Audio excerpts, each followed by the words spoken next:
Hello and welcome to 1000 Actually Fun Books that everyone should read. And today we're reviewing a book called A Hero Born by Jin Yong. And I will say in my previous video when I previewed this, I might have said the title as A Hero Is Born, but there is no is in the title. Okay, so this was originally written in China in some sort of Chinese dialect, and it was translated in 2018, but it was written in the 1950s.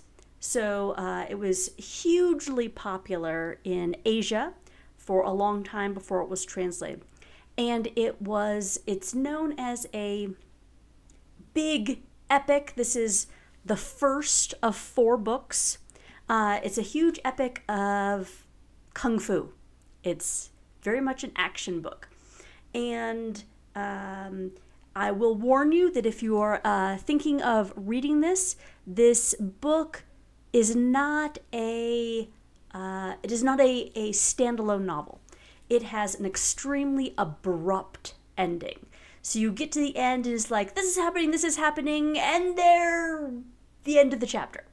It feels like, nothing is resolved. It doesn't even attempt to have a resolution, conclusion at all. It just abruptly ends, and presumably immediately takes off in the second novel with no introduction, I would assume. Anyway, it's so extremely popular, but it is a translation, and as such, there are some things about it that are a little bit strange, perhaps, to an American audience. Some things perhaps didn't get translated very fluidly, but that's just what you get when you get a translation. So let's first talk about the plot. So this book takes place in ancient China. You have several warring factions. You have the Song Empire in the south, the Jin Empire in the north, and the Mongolian hordes sort of northwest, I presume. Doesn't exactly say. The bad guys seem to be the Jin, but no government is considered a good government in this. You have the Jin Empire that's looking to conquer everybody. You have the Mongolians who are maybe allies with the Jin, but are also kind of being, poked at by the Jin to be to try and get them to battle each other, different Mongolian groups. And then the Song Empire in the south is corrupt and kind of, I'm not sure whether they're a puppet state of the Jin or just giving them tribute and kind of holding them off a little bit. It's not very clear. It's not a really big deal, but that's kind of the background going on.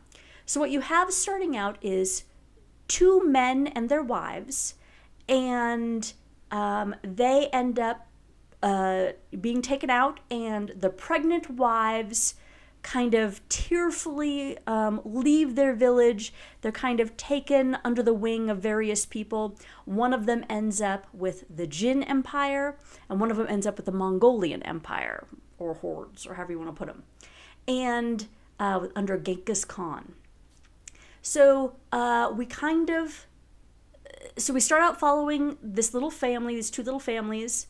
Then as the pregnant women leave, it switches point of view to some random other people. You have a Taoist monk who is a master of Kung Fu, and the 7 freaks who are apparently other masters of Kung Fu. And they kind of have a competition. They have a bet going on. They say, the Taoist monk is going to I will be a leader, a mentor to one of the unborn children, and you other 7 men, 7 freaks, one of them's a woman, go, and it's weird that they call them freaks in this book. That's kind of a negative connotation in English, but sometimes they're known as the 7 heroes. So take as that what you will. Anyway, so the 7 other people go and take the other unborn child, and you raise them, and then in 18 years we'll bring them back together, and they will have a fight, and we'll see who is the winner. And this is very random. But that's kind of the premise of this. And then we end up mostly following one of the children as they're being raised by the Mongols. And then we don't really see much of the other child in this book. They kind of meet up again basically right at the end of this book, but don't yet have their fight. And that's how it ends. So we don't know how anything goes with that. But anyway, that's kind of the overarching plot of this. The way it's written, I think that this was originally serialized. And if you approach it that way, I think you'll have a better understanding of the pacing of this book than I did to start with. So I hadn't read things. I had read just like little blurbs on the back that was like, this is the Chinese Lord of the Rings. And so this literally what's written on the back there by the Irish Times. This is a Chinese Lord of the Rings. And so I approached it like it was going to be a Lord of the Rings saga, a group of people that you follow and get to know and like, and they go on a big quest or something like that. That's not what this is. I think that's a very kind of a deceiving marketing there. It does not have any kind of feel of the Lord of the Rings. It does have an epic feel. It spans generations and huge empires and lots of time, but it doesn't, it feels more like if you took Superman, okay, a Superman comic, and you made an omnibus, so you have like 10 Superman comics, you would have a certain pacing of that. So every comic book, you'd have like an introduction to the characters, there'd be a little problem, there'd be a massive fight and a little resolution. And then you'd go on to the next one and there'd be an introduction to the characters and a, problem and a massive fight and a little resolution, right?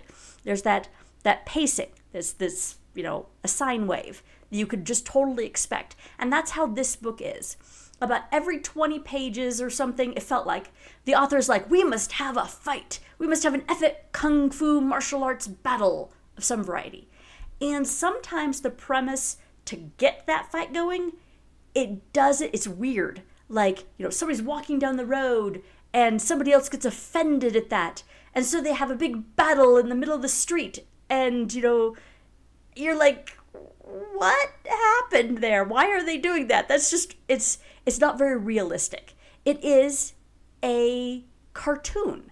In fact, if you read this book with the attitude of you are reading an anime battle story with each chapter is its own episode where you have to have an epic battle of some kind in it, then you have a much better feel for how the pacing of this book goes. And it is cartoonish. Think superheroes. This is not realistic in the sense the way Western historical fiction, even fantasy historical fiction, the way you would expect it to go. When you read something, you have a certain level of suspension of disbelief. It's like if you were reading something and it is, Superman, and he's shooting lasers out of his eyes, you kind of just go, okay, he's Superman, he can do that. You just, that's the way the rules are, and you accept that, no problem. But if you're reading, let's just say, a World War I book, and it starts out very serious, they're in the trenches, and it's, muddy and difficult, and their feet hurt and everything, and then suddenly, out of the blue, leprechauns spring up and start flinging rainbows at everybody, you'd be like, what?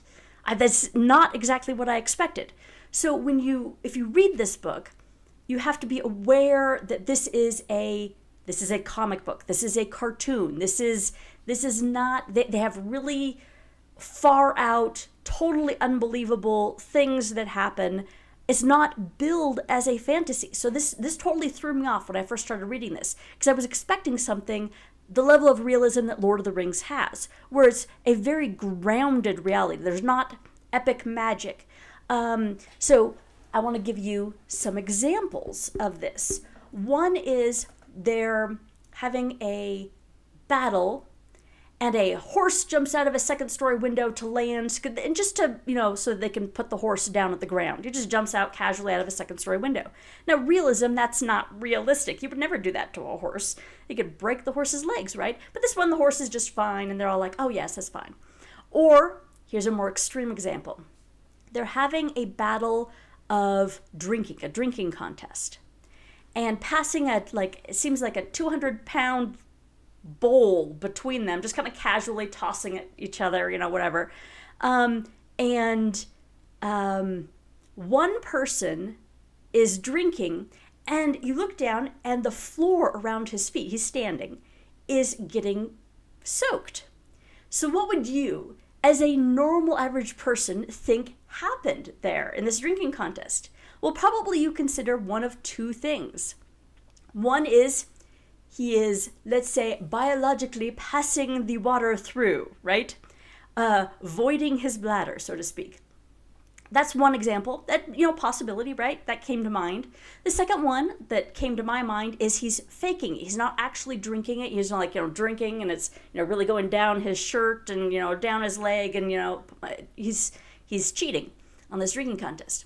Well, no, the people there, neither of those ideas come to mind. Instead, they think, oh my goodness, his kung fu mastery is so amazing. He is passing the drink through the soles of his feet. Now, did that idea even cross your mind? Probably not. You read that and you go, what?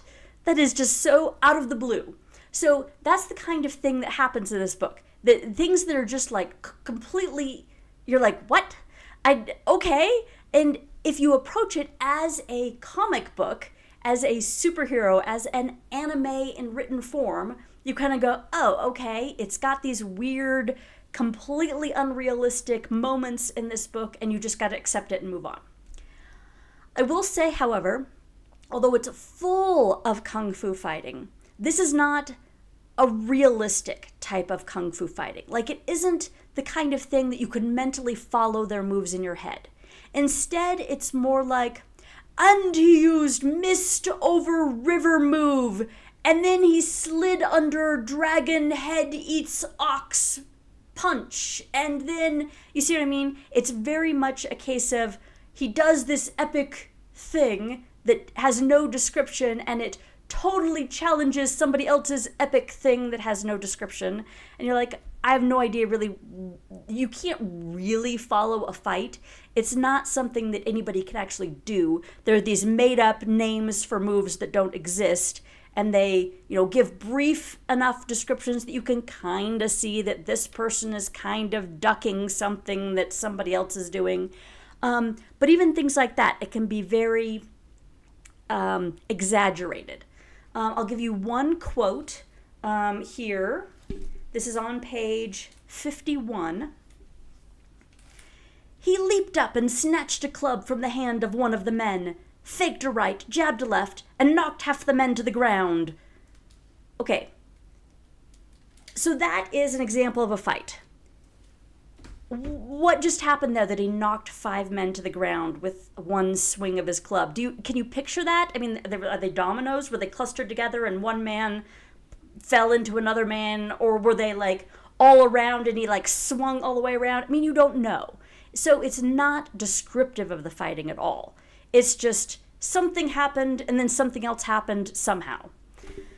So I didn't really like that about this book, but if you take it with that is just the way the style is, you could probably read it and be okay. It's just it was different, not what I expected, and I don't enjoy that kind of lack of immersion because it was so removed from what's actually happening there. You're just like, okay, it was almost a report rather than, really in the moment kind of story.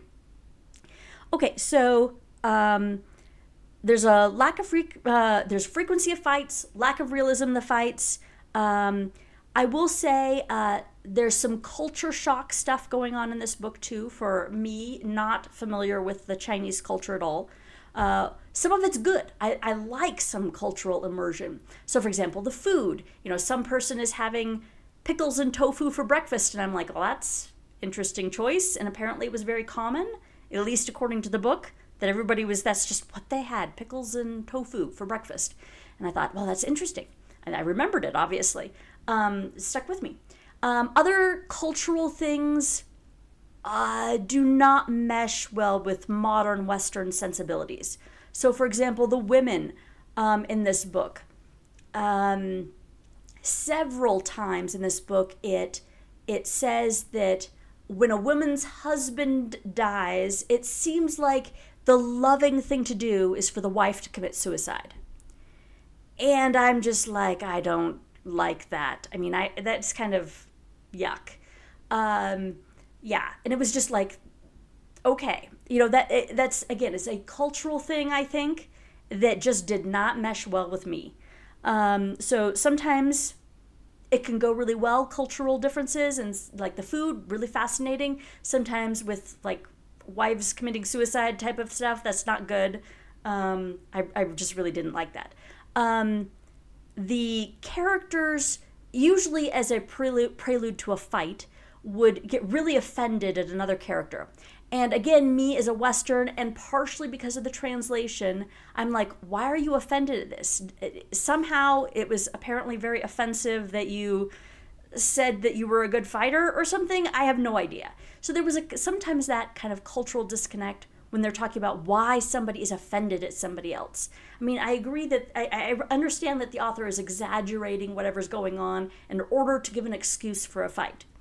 But sometimes it's completely not understandable why exactly this is offensive.